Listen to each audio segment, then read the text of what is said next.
नमस्कार दोस्तों, जैसा कि आपको पता होगा कि कल जो हमारे प्रधानमंत्री श्री नरेंद्र मोदी जी है, उन्होंने अपने भाषण में कहा था कि कुछ आर्थिक सहायता दी जाएगी। पर उन्होंने अपने भाषण में ये नहीं कहा था कि किन किन क्षेत्रों या किन किन लोगों को जो ये सहायता दी जाएगी। पर दोस्तों, आज जो निर्मला सीतारमण जी है, जो कि हमारे वित्त मंत्री है, उन्होंने आज घोषणा कर दी है कि कौन से क्षेत्र को कितनी रियायत दी जाएगी, कितनी मदद दी जाएगी या कितनी सहायता दी जाएगी। तो दोस्तों, मेरे सामने वो पूरा ब्लूप्रिंट पड़ा हुआ है कि किसके सामने कितनी सहायता दी जाएगी और कितनी नहीं दी जाएगी या किन किन लोगों को सहायता मिलेगी। तो दोस्तों, चलिए मैं आपको एक बार पढ़ के बता देता हूँ।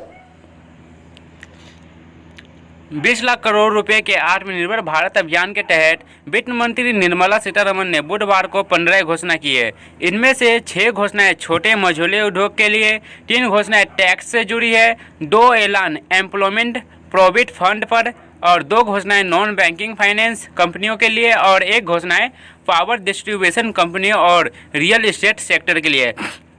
तो दोस्तों, यहाँ पे आपको पूरा संक्षेप में मतलब छोटे से शब्दों में बताया जा रहा है कि कितने कितने जो क्षेत्र है, कौन कौन से क्षेत्र को कितनी कितनी घोषणाएं दी गई है, कितनी कितनी घोषणाएं की गई कौन कौन से क्षेत्र के लिए। जो घोषणा है, इनसे किन किन लोगों को फायदा मिलेगा। तो 45 लाख ऐसे उद्योग को जिनको टर्नओवर 100 करोड़ रुपये से कम है, 2 लाख ऐसे उद्योग जो संकट में चल रहे हैं, 2 करोड़ लोगों को रोजगार देने वाले रियल एस्टेट सेक्टर को और 10 लाख संस्थाओं को जिनके 5 करोड़ कर्मचारी का पीएफ एक महीने जमा होता है। और तो दोस्तों, अब हम देख लेते हैं कि जो वित्त मंत्री की 15 घोषणाएं हैं वो कौन कौन सी घोषणाएं हैं। पहला, इनकम टैक्स रिटर्न की तारीख 30 नवंबर तक बढ़ाई। साल 2019-20 के इनकम टैक्स रिटर्न दाखिल करने की आखिरी तारीख 31 जुलाई से बढ़ाकर 30 नवंबर तक कर दी गई है। टैक्स ऑडिट की आखिरी तारीख भी 30 सितंबर से बढ़ाकर 31 अक्टूबर की गई है। इनकम टैक्स के रिफंड भी जल्द जारी किए जाएंगे। रिफंड का फायदा charitable trust, non cooperative business को इसका फायदा मिलेगा। इसके दायरे में प्रोप्राइटरशिप, पार्टनरशिप, कोऑपरेटिव आते हैं। दूसरा, डीटीएस में 25% की कटौती, फैसला कल से लागू। क्या मिलेगा? बिना सैलरी वाले पेमेंट के लिए टैक्स डिडक्ट एक सोर्स और टैक्स कलेक्शन 8 सोर्स में 25% की कटौती की जाएगी। इसमें टैक्स पेयर्स पर 50 करोड़ रुपए का भार कम पड़ेगा। किस पेमेंट पर मिलेगा? जब आप किसी का कॉन्ट्रैक्ट के लिए पेमेंट, प्रोमोशनल फीस, इंटरेस्ट, किराया, डिविडेंडेड कमीशन और ब्रोकरेज देते हैं तो इस पर कम डीटीएस देना होगा। कैसे मिलेगा? डीटीएस के नए रेट कल यानी गुरुवार 14 मई से ही लागू हो जाएंगे। यह फैसला 31 मार्च 2021 तक लागू रहेगा। दोस्तों, अब हम तीसरे घोषणा की बात करते हैं, जो कि वित्त मंत्री श्री निर्मला सीतारमण द्वारा किया गया है। रियल एस्टेट डेवलपर्स को बड़ी राहत। किससे फायदा? उन रियल एस्टेट डेवलपर्स को जिनके प्रोजेक्ट 25 मार्च या उसके बाद पूरे होने थे। क्या फ़ायदा मिलेगा? ऐसे प्रोजेक्ट के रजिस्ट्रेशन और कंप्लीशन की टाइमलाइन अपने आप ही 6 महीने के लिए बढ़ जाएगी। कैसे मिलेगा? किसी को भी इसके लिए अलग से एप्लीकेशन देने की ज़रूरत नहीं होगी। अगर रेगुलेटरी अथॉरिटी को ज़रूरत लगता है तो वो कंप्लीशन की टाइमलाइन को 3 और महीने के लिए बढ़ा सकते हैं। टाइमलाइन बढ़ने के बाद अपने आप ही रियल एस्टेट प्रोजेक्ट्स को नया प्रोजेक्ट कंप्लीशन सर्टिफिकेट मिल जाएगा। इसके लिए केंद्र राज्य को एडवाइजरी जारी किया जाएगा। चौथी घोषणा है, छोटे उद्योगों को 3 लाख करोड़ रुपए का ऑटोमेटिक लोन। किसे मिलेगा? 45 लाख मझले, बेहद छोटे कुटीर और गृह उद्योगों को जिन्हें 25 करोड़ रुपए का बकाया चुकाना है और जिनका 100 करोड़ रुपए का टर्नओवर है, ऐसे छोटे उद्योगों को कर्ज मिलेगा। कैसे मिलेगा? यह कोलैटरल फ्री ऑटोमेटिक लोन होगा, यानी इसके बदले में आपको गारंटी नहीं देनी होगी, गारंटी फीस नहीं लगेगी। कर्ज 4 साल के लिए होगा। प्रिंसिपल अमाउंट यानी कर्ज की मूल रकम चुकाने के लिए 12 महीने की राहत मिलेगी। और कब मिलेगा? इस स्कीम का 31 अक्टूबर 2020 तक फ़ायदा उठाया जा सकता है। 5वीं घोषणा है, संकट में चल रहे छोटे उद्योगों के लिए 20,000 करोड़ रुपए। किसे मिलेगा? 2 लाख मझोले, बेहद छोटे कुटीर और गैर उद्योगों को क्या मिलेगा? उद्योगों के प्रोमोटरों को बैंक से कर्ज मिलेगा।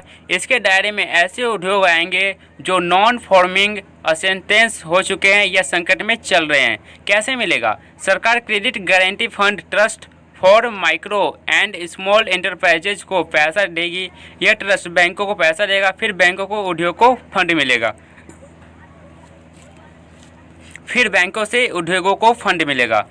छठी घोषणा है, छोटे उद्योगों के लिए 50 करोड़ रुपए का फंड। किसे मिलेगा? ऐसे छोटे उद्योगों को जिनके पास पैसे की कमी है लेकिन जिनमें तरक्की करने की संभावना है।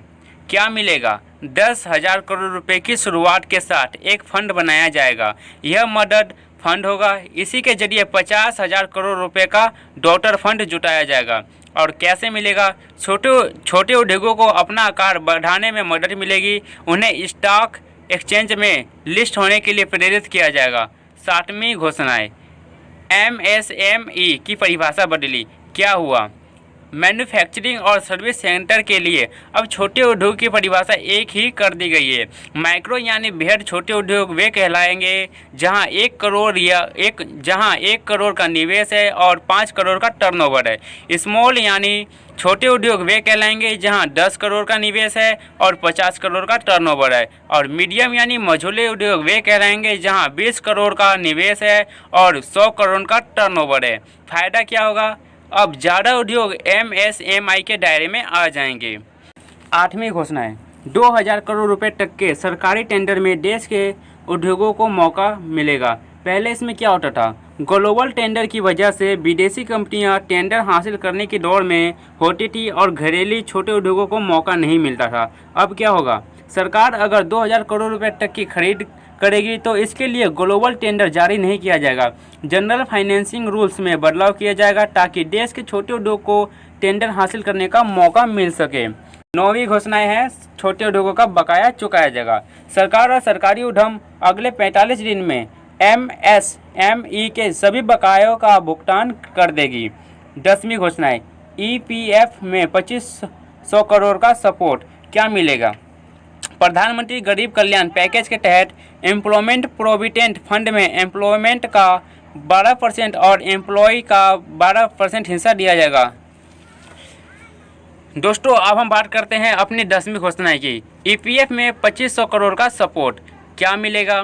प्रधानमंत्री गरीब कल्याण पैकेज के तहत एम्प्लॉय प्रोविडेंट फंड में एम्प्लॉयर का 12% और एम्प्लॉय का 12% हिस्सा दिया जा रहा था। यह मार्च, अप्रैल और मई के लिए था। अब इसे 3 महीने के लिए और बढ़ा दिया गया है। कब मिलेगा? जून, जुलाई और अगस्त की सैलरी के EPF कंट्रीब्यूशन में भी सरकार मदद करेगी। यह मदद 2500 करोड़ रुपए की होगी। किसे मिलेगा? 3.67 लाख ऐसे संस्थानों को इसका फ़ायदा मिलेगा जहां 72.22 लाख एम्प्लॉय काम करते हैं और ऐसे एम्प्लॉय जिनकी तनख्वाह 15,000 रुपये से कम है और जो 100 से कम एम्प्लॉय वाले संस्थाओं में काम करते हैं। इनके PF अकाउंट में सरकार की ही पूरा 24% हिस्सा जमा करेगी। 11वीं घोषणा है, EPF में अब 12% की जगह 10% कंट्रीब्यूशन। क्या मिलेगा? अगले 3 महीने तक एम्प्लॉयमेंट प्राइवेट फंड में एम्प्लॉयर और एम्प्लॉय के कंट्रीब्यूशन को 12% की जगह 10% रखा जाएगा। किसे मिलेगा? फ़ायदा 6.5 लाख संस्थानों के 4.3 करोड़ एम्प्लॉयज़ को मिलेगा। और कब मिलेगा? अगले 3 महीने तक। इसमें संस्थाओं के 6,750 करोड़ रुपए बचेंगे। किसे नहीं मिलेगा? ऐसे कामकाजियों को जो प्रधानमंत्री गरीब कल्याण पैकेज के दायरे में नहीं आते। केंद्र और राज्य सरकारों के पब्लिक एंटरप्राइजेज में काम करने वालों के लिए 12% का कंट्रीब्यूशन जारी रहेगा। 12वीं घोषणा है, कर्ज देने वाले कंपनियों के लिए लिक्विडिटी स्कीम। क्या मिलेगा? 30,000 करोड़ रुपए की स्पेशल लिक्विडिटी स्कीम की शुरुआत होगी। किसे मिलेगा?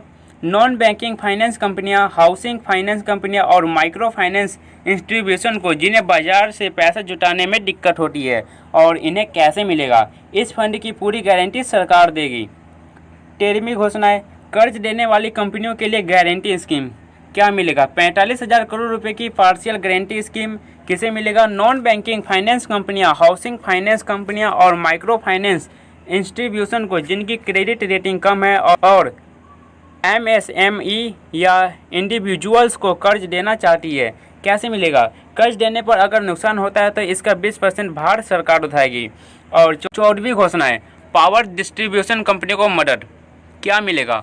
पावर डिस्ट्रीब्यूशन कंपनी को 90,000 करोड़ रुपए की मदद मिलेगी क्योंकि उनके रेवेन्यू में काफ़ी कमी आई है। किसे मिलेगा? पावर फाइनेंस कॉरपोरेशन और रूरल इलेक्ट्रिफिकेशन कॉरपोरेशन डिस्कॉम कंपनियों को मदद मिलेगी। क्यों मिलेगी? अभी डिस्ट्रीब्यूशन कंपनी को, पावर जनरेशन कंपनी और ट्रांसमिशन कंपनी को 94,000 करोड़ रुपए चुकाने हैं, लेकिन उनके पास पैसे की कमी है।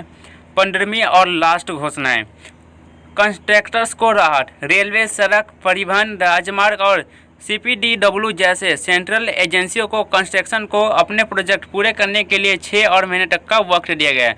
तो दोस्तों ये थी निर्मला सीतारमण जो कि हमारे वित्त मंत्री है, उनकी पूरी घोषणा है। तो दोस्तों आशा करता हूँ आपको सब कुछ समझ में आ गया हो। और दोस्तों अगर आप इसे पढ़ना चाहते हैं तो मैंने जो ये न्यूज़ है इसका, ये ब्लू प्रिंट है, इसका लिंक मैंने अपने डिस्क्रिप्शन में दे दिया है, आप वहाँ से जाकर इसे पढ़ सकते हैं।